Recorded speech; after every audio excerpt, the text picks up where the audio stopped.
This is The Jeff Crilley Show.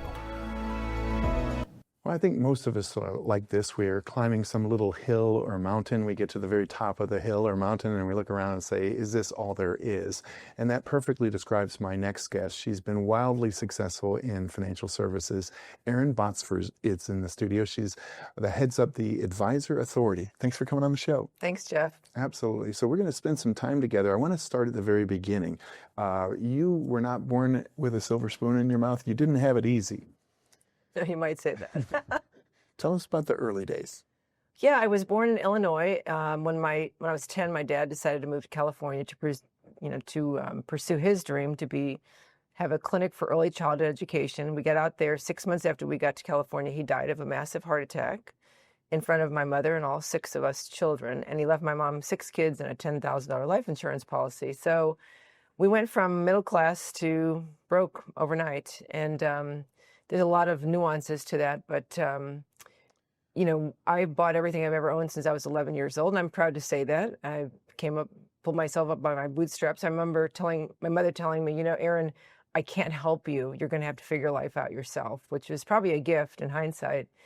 And so when I was 16, I got my first job at McDonald's. A lot of people have worked at McDonald's, and something tragic happened that really changed my life. And I was on my way to work, and I was getting ready to make a left-hand turn, and I felt this boom. And I didn't know what had happened. It was a loud noise and a loud, boom. And I stopped the car, and I got out, and I went around, and there was a motorcycle embedded in the grill of my automobile. And I was like, but there was no motorcycle driver on the bike. Wow.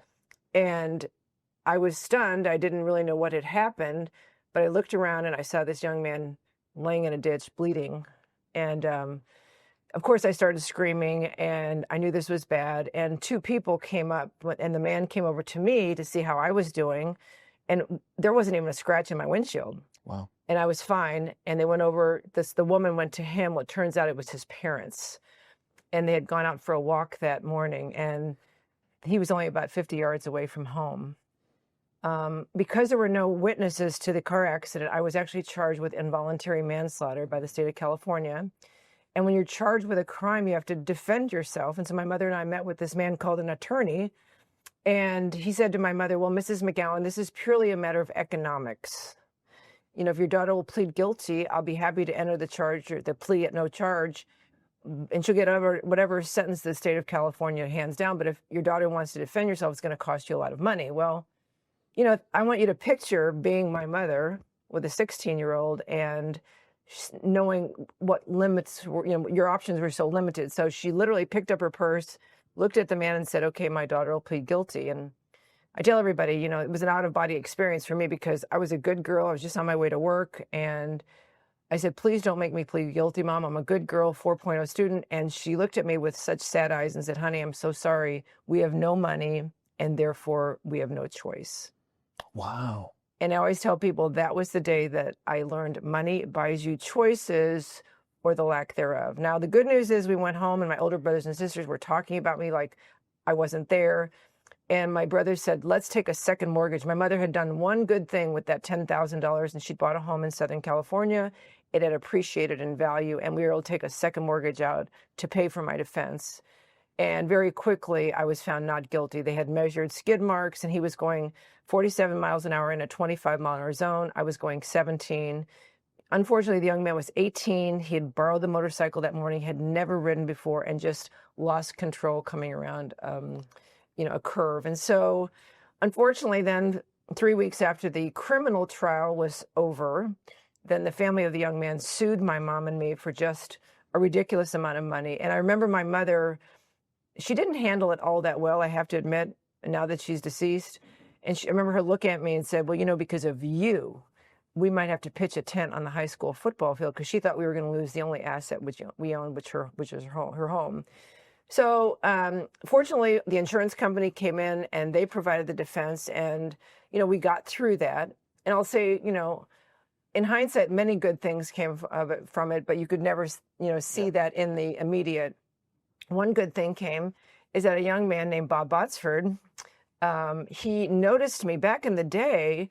My picture was on the front page of the newspaper. They didn't protect the identity of minors back then. And my husband, the man who became my husband, said, "Oh my gosh, that girl's in my algebra class." So it took a long time, because I was Bob. I always say Bob Botsford. He dated and he married some pretty damaged goods because there was no money for a psychologist. There was no money. Back in the day, it was like whatever happened, you just put it under the rug and you never speak of it again. Yes. And in fact, we got married. He became an Air Force pilot, and we moved 17 times in the first 14 years we were married, which was really good because I was able to move away from all of that bad stuff. And I thought as long as I didn't have to talk about it, it would never haunt me again or anything like that. So all these bases that we went to, none of my military friends, they had no idea where I had come from. And the first time I ever told my story was after I got into the financial services business, and I walked in looking for a job as a secretary. I had no self-esteem, no confidence. I'd come from nothing. What do I know about money or rich people, right? So this guy said, "I'm going to make you a stockbroker." And I was like, okay, I don't know the difference between a stock, a bond, never heard of a mutual fund, but okay. I was young enough to say things like that. So I'm about 3 years into my stock brokerage career, and this couple comes in, and I'd been working with them for a while, and they came in very distraught, and they said that their son had been involved in an accident with a motorcyclist, and the motorcycle driver was killed. And I was thinking to myself, no, no, no, no, no, no, no, we're not going here, we're not going here, we're not doing this. And I had this just peace come over me, and they were distraught about being sued and their money, and their son was suicidal. And I very quietly said, "I think I understand what you're going through." Wow. And they're looking at me like, "How could you possibly understand?" And so I told my story. And I mean, they just leapt across the table, and we hugged and we cried. And for me, it was the first time I had ever told that story. Wow. And it became really apparent that people want to work with real people. I mean, they became just great clients of mine, and we shared in our humanity, and because things like that happen. And one of the things, Jeff, I became an expert in, as I call it, risk management. So a lot of advisors, and now I teach advisors. So I sold my company, quite a few number of years ago, and I teach advisors because most advisors, all they focus on is the investment side of the equation. Retirement planning, stock options, stocks, bonds, mutual funds. I always start on the risk side because most people don't know they're one car accident away from potentially losing everything they've worked for. Wow. And so I've become an expert on, risk management. How do you, whatever assets you have, let's first figure out how to lock those down from things like a future divorce, liability suits, bankruptcies, creditor issues. And so, and I think that was God's gift to me because I understand how it feels to feel like you're going to end up in jail, maybe. Yes. That your parents are going to lose the only asset they have. What about people that are worth 20, 30, 40, $100 million? Their kids go out, they drive cars in their name, and they hit a plastic surgeon, and they're being sued for $25 million. Like, who's taking care of that side of the equation? Wow. So that's what I became an expert at. I'm blown away by your journey, and I'm so sorry for all the tragedies. But it's all good. Yeah, it's shaped who you are today. Yeah. So we're going to pull up her website, and as we scroll down the website, let's talk about how you help others in your industry build their practice.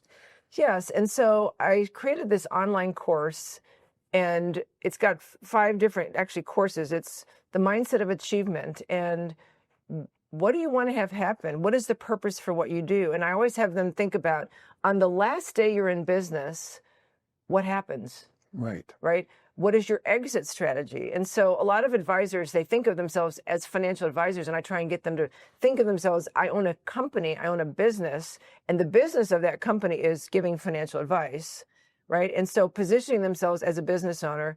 The next one is I teach them how to close prospects of any size the first time they meet with them. And as you can imagine, when you operate on the risk side of the equation, like Jeff, I know if we got off the show, I could have you in tears in about 5 minutes. Sure. And I could point out some things that you and your family might have missed in the risk management side. And what we want to do is we're not doing that to frighten or scare a prospect. We want to protect them. Yes. Right? How dare we take their money, and invest it and leave them unprotected over here, right, to these unforeseen risks that can happen. So So we first talk about how to, and I think you should close prospects in the first meeting. Why? One, it's more efficient. And two, we need to get the work done. Yes. And I've never met a prospect of any size that didn't need 4 or 5 things to have happen to protect them. And so I teach how to do that. Then the next course is all on prospecting. How do you find those ideal prospects to work with that will value, appreciate, and pay for your advice? Yes. And then I train their assistants, because a lot of advisors are solo practitioners or they have 1 or 2 people working for them. Well, let's get your assistant doing all but a few things in your company. And then the last thing I teach them is once you've gotten from here, here, here, and here, let's make sure that your business, you actually have created a business entity and you're set up for one day having an exit. Yes. And so it's a very comprehensive, I call it follow the yellow brick road, because there isn't a lot of great business building training in our industry. There's a lot of sales training, there's a lot of product training, but to take an advisor from, I just started yesterday, or I'm at $1 million, or I'm at 5 million, and I want to make sure I have a great exit someday. Yes. There's not a lot of training for that. Wow, I can see why you're so successful. And you also have 2 best-selling books. We'll show the first one up on the screen, The Big Retirement Risk. Tell us about that one. Yeah, I wrote that book in 2012 to answer the question, what do I do to make sure I don't run out of money in retirement? And the genesis of that is I had a brother who actually did run out of money in retirement. He had some very bad habits, and I remember thinking, the big risk is running out of money before you run out of time, and he ran out of money, so that's why I named it that. And so all I do is share what my investment philosophy was when I was in practice. And then the other book, I'm sure you're going to pull that up, 7-Figure Firm. Yes, tell us about this book. Yeah, and actually we are just, that's the 2nd edition. We just launched it. We're actually relaunching it in April this month. And that is from soup to nuts, a sort of an overview of what I teach in my online course. So Yes. it's a nice handy place for advisors to start. And I know you have the heart of a teacher, because I went on YouTube, and if you put in Erin Botsford into YouTube, there's dozens and dozens of podcasts that you've been on. One of them, we're going to put a clip up on the air here. Valerie Sokolowski is one of our longest serving podcasters, and so you were in our studios, I think 6 years ago. By the way, you haven't changed, so so good job on skincare. But you do love to educate people, don't you? I do. Yeah, tell us about that part of it. Well, I just think that being educated is the key to life, right? Yes. And staying in the dark is no fun. And I like to turn on the light bulb and have people see a vision of themselves that they never saw before. Yes. And you do that through educating them. So we promised off at the top of the show that she would talk about turning success into significance. Let's talk about orphans in Africa, and we're going to show some pictures while you're talking. So how did this happen? Well, Bob and I started going to Africa in 2009 on safari. In the first safari we went on, the lady who was leading the safari would often say, we're going to go out on a cultural experience. Sometimes it was a tribe, sometimes it was whatever. This time it happened to be, let's stop by an orphanage on our way out from Zambia to Botswana. So like, okay, that sounds cool. So we go to this orphanage, and the lady who ran it, there was about 12 couples, and we walked into this, she called it the baby home, and there were 40 babies and 20 cribs. And she said, can you all just hold babies? And we're like, of course we can. We're all parents. Yeah, we can. But the oddest thing is we walked in, and there was 40 babies and 20 cribs, and none of them were crying. And that's the oddest thing. And so I picked up a little boy, and Jeff, it was like picking up a dead baby. He was probably about 6-8 months years old, and there was no life. But in what I watched in real time, I watched his eyes. I watched him come alive. And I realized the importance of human touch. And I started holding him and cuddling and laughing. And I took my phone out and I showed him what he looked like. And the whole place went up for grabs. These kids were like laughing, and some of them were crying. But when you realize, there was only one house mother for the 12 hours during the day and one at night, I mean, there's only so much they can do. And so babies learn very early on, there's no point in crying because nobody's coming for you. Wow. And so I watched a life come back to life, and it was like crazy. And so she took us to the next place, and she called it the toddler home. And these children, like, they could walk and talk, and they were just like little kittens, and they just couldn't get close enough. They were on your hair, and that was really interesting. The value of human touch cannot be overstated. And so then she had a girls' home, a boys' home. She had created 2 schools, a 40-acre farm. Her name was Ranji Chara. And at the end of our time, we were there for 4 or 5 hours, I don't know what, and it was time to go on our merry way. And I said, I wanted to take her aside. I said, Ranji, can you tell me, what does it take in US dollars? Like, what does it take? You've done amazing work here. I'm thinking it was millions of dollars. Right. And she goes, well, we do all of this. This is 2009 for about 400,000 US. I was like, wow. You do all of this for 400,000 US? And she goes, yeah. And so time to go. Bob and I got in the bus, and all of us were kind of crying or teary-eyed. I certainly was. And I looked at my husband. I said, oh my gosh, we can make a huge difference here. So from that point forward, we became a major donor. And I realized it was risky to the kids to become too much of a donor. That was our goal initially. I'm like, no, what happens to them if something happens to us? Right. So now we have a large number of donors that help us. And then that was 2009. Last year, a year and a half ago, 2023, we actually checked out a new orphan program, and I highly recommend everybody checks this out. It's called Zoe Empowers, ZOE, zoeempowers.org. And they have a whole different model. And their model is, we actually flew by helicopter to this very remote place, and they take the most vulnerable children from ages 16 to 23, and they put them in families of 25, and they teach them a business. Wow. Now, the interesting thing is when they first join a Zoe, they have to apply to become a Zoe kid. Zoe doesn't give them anything up front, which is very different from a lot of NGO models in Africa. They come get food, come get malaria nets. They give them an opportunity. And then for 9 months, they have to show up on regular basis with the 25, and they learn sexual abstinence. They learn, personal hygiene. They learn, and after 9 months, their first reward is 2 things, a warm blanket and a collection device for water. Wow. And we got to meet with these 25 children who all stood up, and they all speak English, and talk about how proud they were because they had to do this, this, this, and this, but because they had accomplished that, these were their rewards. And they'd never had that experience before. Wow. They'd been given things, but not on the basis of merit, right? So after 9 months, then Zoe helps them based on where they live, what village, to create businesses. So one little girl, she had become a plumber. And I said, why did you decide to become a plumber? She goes, there's no female plumbers in our village. Shortly after she became a plumber, she decided she wanted to start a second business, which was a grocery store. So she went to the family, and Zoe helps them. They give them microloans. And she said, I need money for inventory. So they decide as a family, is she worthy of lending the money? They lent her the money, and we got to go to her store, and she had 200 products. She had flour and oil and salt and, sugar. And I said, well, how do you keep your store? Her store was just a little lean-to, right? Mm-hmm. I said, how do you keep your inventory safe at night? She goes, well, I hired a homeless man, and he sleeps in my store at night, and he protects my inventory. So she had created 2 jobs, hired a homeless man, and she was able to pay. She had 2 younger siblings, and she's paying their school fees, so they're back in school and they're not wandering the streets. Wow. So I said to the guy that I was with, I said, how much money do these kids make? They said, well, they make about equal to a teacher in Kenya. But the point is they will never be dependent on assistance anymore. They've found their way. And so I think I was so amazed by it. I said, are you guys in Zambia? Because Zambia is where our other orphanage was. Or is, and they go, no, but we'd really like to be. And I said, okay, tell me what the numbers would look like. And so he gave me a number. He said, let me sleep on it. Let me pray about it. And the next day I said, if Bob and I agree to support, this mission, this project in Zambia, how many children's lives will be changed? And he said 4,000 to 5,000. Wow. In 3 years. I'm like, done. So we're into year 1 and going into year 2, and we're super excited about what they're doing. And Jeff, to put it in context, yes, Bob and I, since 2009, helped, between 500 and 1,000 children to stay alive, have an education, have 3 meals a day through the first orphanage.